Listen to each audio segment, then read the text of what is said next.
ಉಡುಪಿಯ ಕಾಪುವಿನಲ್ಲಿ ಹುಟ್ಟಿ ಮುಂಬೈಯಲ್ಲಿ ಬೆಳೆದ ಗೀತಾ ಯಾದವ್ ಪೂಜಾರ್ತಿ ಮುಂಬೈಯಲ್ಲಿ ನೆಲೆಸಿ ಸಮಾಜಪರ ಸಮಾಜಮುಖಿ ಕೆಲಸಗಳನ್ನು ಮಾಡ್ತಾ ಕಾರ್ಪೊರೇಟರ್ ಆಗಿ ಮಂಡಲ್ ಪ್ರೆಸಿಡೆಂಟ್, ದುರ್ಗಾ ಪೂಜಾ ಮಂಡಲ್ ಪ್ರೆಸಿಡೆಂಟ್ ಆಗಿ ಹಲವು ಹುದ್ದೆಗಳನ್ನು ಅಲಂಕರಿಸಿ ಆದರ್ಶಪ್ರಾಯರಾಗಿ ಬಾಳಿದವರು.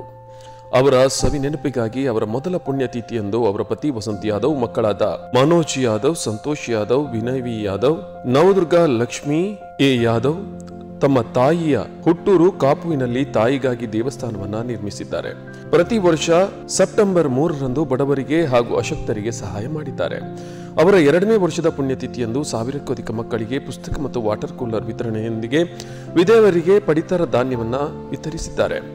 3ನೇ ಪುಣ್ಯತಿಥಿಯಂದು ಅನೇಕ ಜನರಿಗೆ ಕ್ಯಾಟರಾಕ್ಟ್ ಶಸ್ತ್ರಚಿಕಿತ್ಸೆ, ಉಚಿತ ಕನ್ನಡಕ ವಿತರಣೆ ಮತ್ತು ಔಷಧ ವಿತರಣೆ, ಉಚಿತ ಆರೋಗ್ಯ ತಪಾಸಣೆ, ಪಡಿತರ ದವಸ ಧಾನ್ಯಗಳನ್ನು ನೀಡಿದ್ದಾರೆ.